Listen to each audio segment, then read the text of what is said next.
impyerno! Kulang pa to sa ginawa mo sa magulang ko!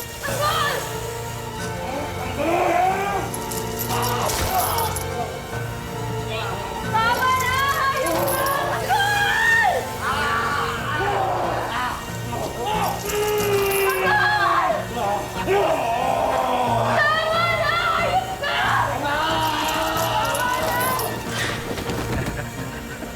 Tanggol!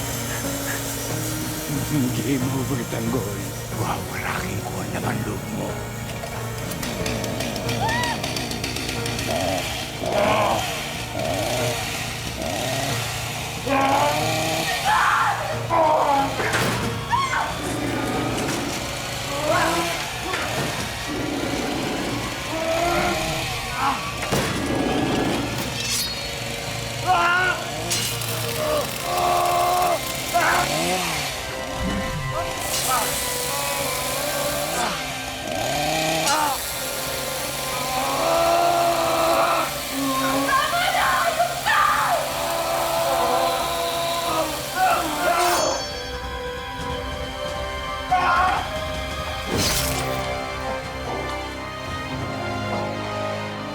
Tama na!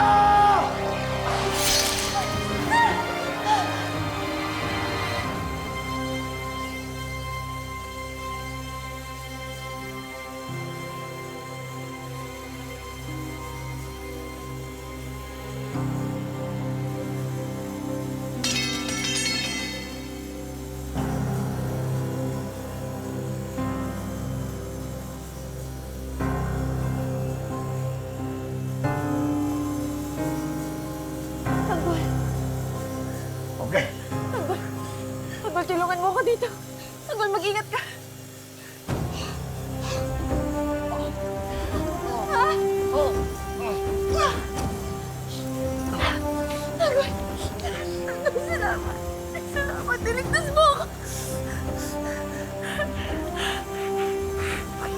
Please. Please ka lang. Salamat. Niligtas mo ako, ha? Sa wakas nabigyan natin ng katarungan ng mga taong naging biktima niya.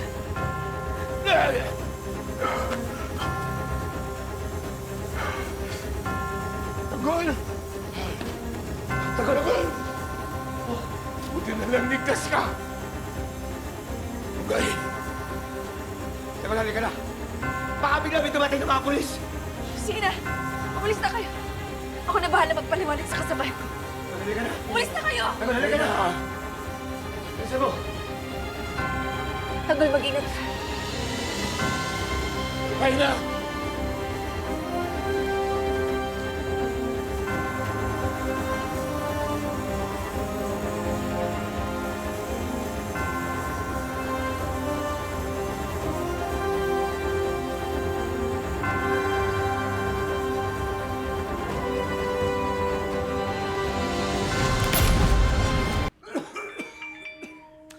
Pato!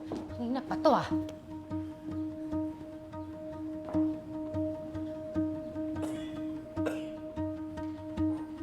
Kong Belen. Starting today, you will no longer co-author my bills. Ano ibig sabihin nun? Sinira na ng pamilya ni Don Gustavo ang legasiya niya. Mancha na ito sa pangalan ng pamilya Guerrero. Hanggang sa 10 eleksyon, ibabato sa kanila yan. Nakinabang naman sila sa mga Mondragon, di ba? Ba't na lang papatay si Brando? Magiging makalat ito. Madaming madadamay. Kaya maigi pang ilayo muna natin ang sarili natin sa duming ito.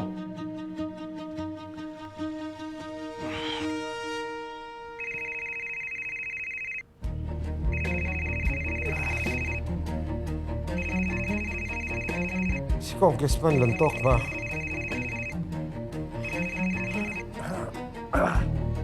Magandang gabi, Congressman. Ba't kayo tumatawag? Kalap na ang mga ginawa nyo.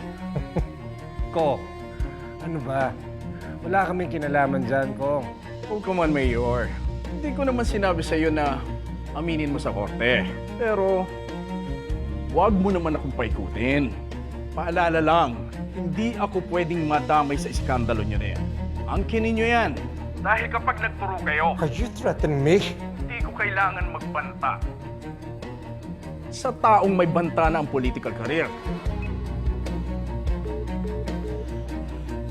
What the hell are we gonna do, Ma? Si Roberto lang nakakaalam kung anong dapat natin gawin.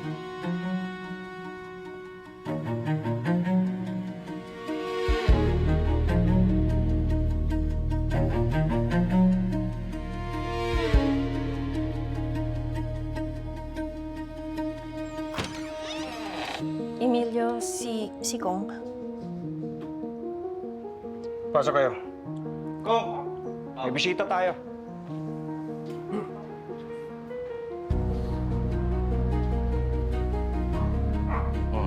Siyan.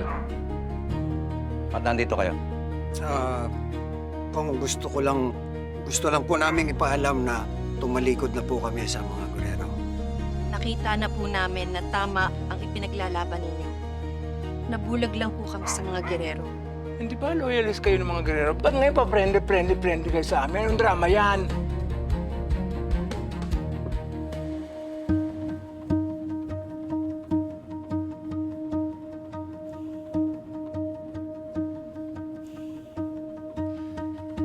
Roberto, si Kong Belen, ilang beses ko na tinext, hindi sumasagot. Hindi nga nagre-ring yung telepono eh. Baka binlock na ako.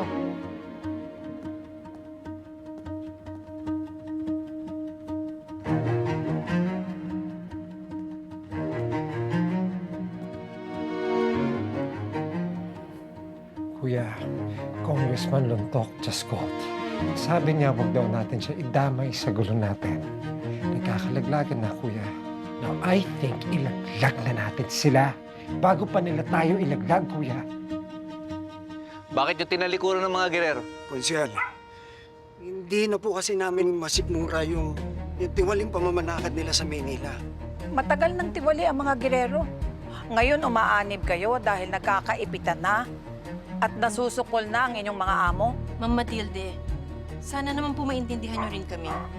Alam nyo naman po kung anong kayang gawin ng mga gerero sa mga kalaban nila. Natakot po ako na baka pati pamilya ko madamay, katulad ng ginawa nila sa mga Mondragon. Hindi na po kami pwedeng mabuhay sa takot. Naniniwala kami na kapag napatalsik na natin ang mga gerero, mas lalong mapoprotektahan yung mga pamilya namin. At kaya kami po nandito ngayon para labanan ng kasakiman ng mga gerero. Patunayan nyo muna ang mga sarili ninyo. Sumama kayo sa mga susunod na protesta. Ipaglaban ninyo ang Maynila.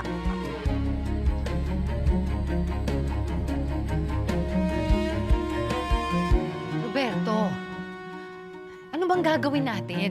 Ha? Para hindi sila bumalimbing. Magmamakaawa ba tayo? Babayaran ba natin sila? Magsalita ka kasi. Kuya, sabihin mo na kasi. Ano ba kasi kailangan namin gawin? What the hell do we have to do para lusutan to, Kuya?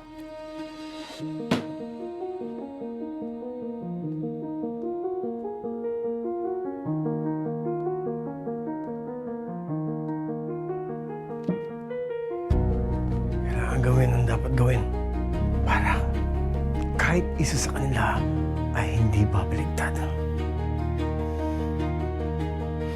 Bayaran? Babayaran silang lahat. Magagaling yung pera sa share mo. It's a small price to pay. Sa stupidity na ginawa mo.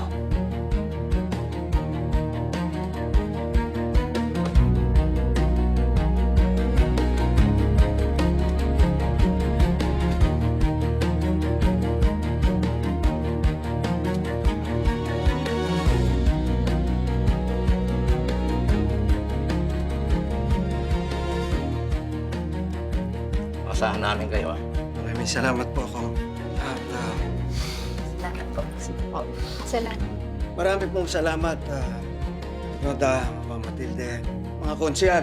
Marami pong salamat at binigyan niyo pa po kami ng isa pang pagkakataon. Makakaasa po kayong darating kami bukas. Salamat. Rinig ko na kayo.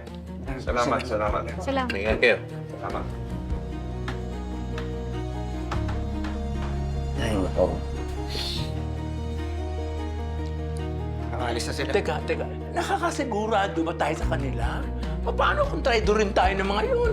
Wala na tayong magagawa niya, Roda. Yung mga politiko ganyan yan. Pag nagkakalaglagan, naghahanap ng makakapitan yan. Eh kung ganun, Kong, bakit natin sila tinanggap kaagad? Di ba, dapat mas nag-iingat tayo ngayon? Marites, kakailanganin din natin ng mga taong naniniwala sa ating ipinaglalaban. At saka sila rin naman ang tutulong kay Tanggol pag naupo na siya bilang mayor sa City Hall. Babayan nyo na sa akin yan. Babantayan ko katapatan ng mga yan. Sana nga, Kong. Bumabaliktad na ang mga kakampi ng mga gerero. Bilang na ang mga araw nila sa City Hall.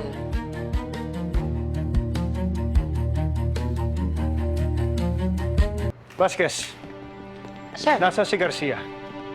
bigla akong umalis eh. Emergency daw po. Saan nagpunta? Hindi ko po alam eh. Baka po sa lola niya. Ba't di siya nagpapaalam? Marami pa siyang trabaho ah. Sir, neglect of duty yan. Vasquez, lahat ng intel niya tungkol kay Tanggol, padala niya sa opisina ko. At kapag nakita mo na si Garcia, sabihan mo ako agad. Yes, sir.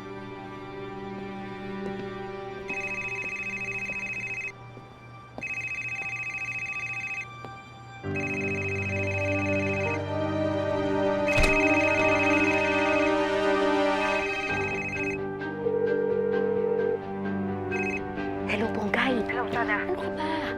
Bakit ngayon ka lang nagparamdam? Kanina ka pa hinahanap ni Sir Hector. Nasaan ka ba? Jonah, kilala ko na kung sino si Mr. Riman. Ha? At patay na siya ngayon. Ha? Paano namatay? Basta ipapaliwanag ko sa'yo. Pumunta ka na dito. Ite-text ko sa'yo yung address. Sige, sige.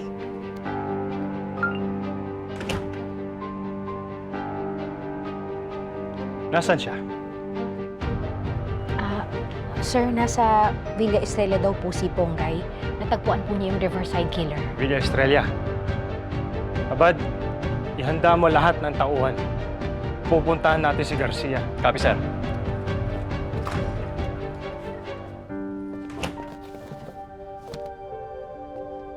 Vasquez, paano natagpuan ni Garcia yung killer? At bakit sumusuwod yung kaibigan mo mag-isa? Sir, hindi po niya nabanggit. Sige po, maghahanda na po ako.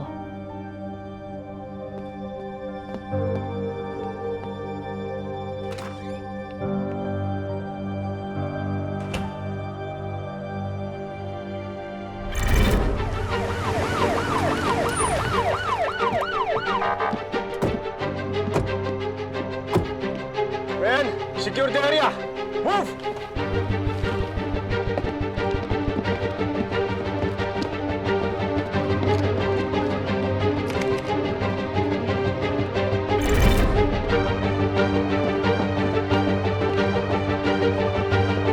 Bravo team, suriin ang mansyon. Alpha team, move! Move!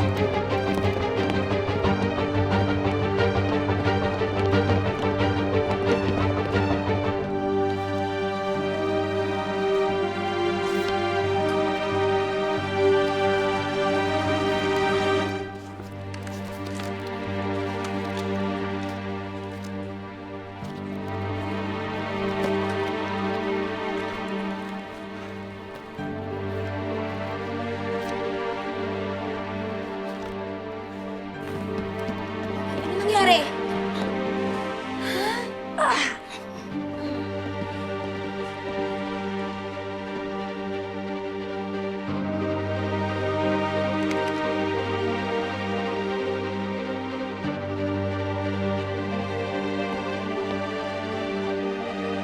Garcia, Sir, anong nangyari dito? may sinundan akong lead killer sa mga Riverside cases natin. Pero nabaliktad ang sitwasyon at ako yung nasundan niya. Kinidnap niya ako, dinala niya ako dito at... Pero napatay ko siya. Talaga? Ikaw lang mag-isa ang pumatay sa kanya nang walang tumutulong sa'yo? Paano ka nakatakas? Sir, magsasubmit po ako ng full report bukas. I'll be expecting the report. First thing in the morning. Yes, sir. Sir, baka pwede pong pauwiin muna natin si Ponggay kasi parang hindi pa po siya nakaka-recover sa mga nangyari. Garcia, you're dismissed. Salamat, sir. Ito po yung mga biktima niya. Sigurado kang kaya mo mag-isa? Kaya ko sarili ko. Mag-ingat ka. Gusto mo kapagurin mo, ha?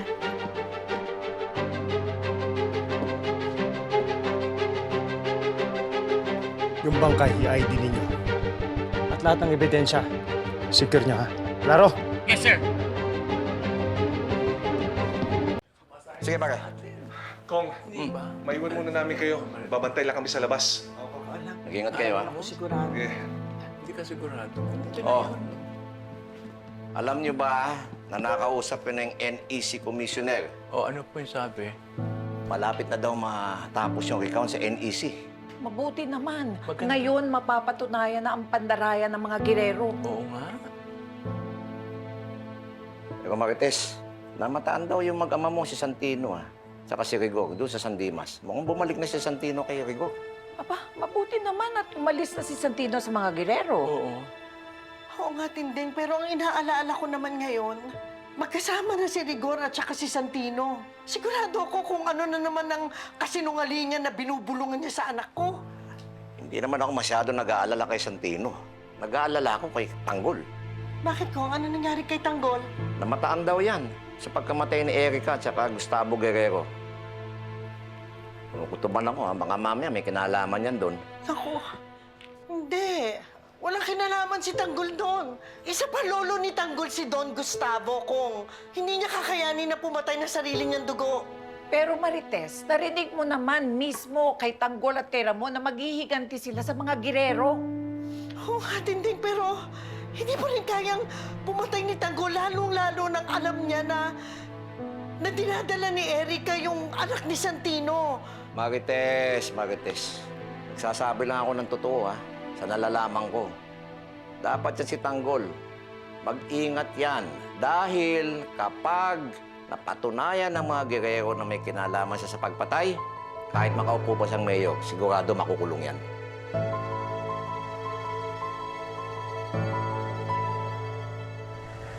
Oh, sino kaya mga to?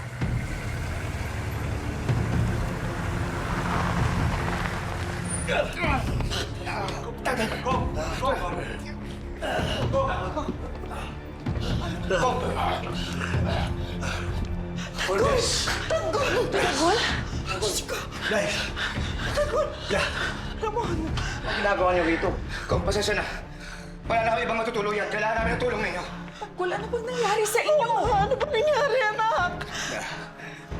Napalaban ho kami doon sa taong gustong tumulong sa amin. Siya rin pala yung taong gustong pumatay sa amin. Si Bernard po. Pinaniwala kami na tutulungan kami, kaya pinatuloy kami dun sa mansion niya. Pero ligid sa kalaman namin, yun pala nagpaplanong patay si Tanggol kami. Tapos, dinukot si Ponggay, kaya kinailangan namin tulungan siya. Sa gibin. Teka muna, hindi ko naiintindihan, Ramon. Bakit kanya gusto patayin Tanggol? Alites, siya yung serial killer na pumapatay ng mga babae sa Maynila. Ano ba naman ito? Tanggol, kailan pa matatapos ang patayan? Puro patayan na lang. Kailangan matigil na to. Ramon,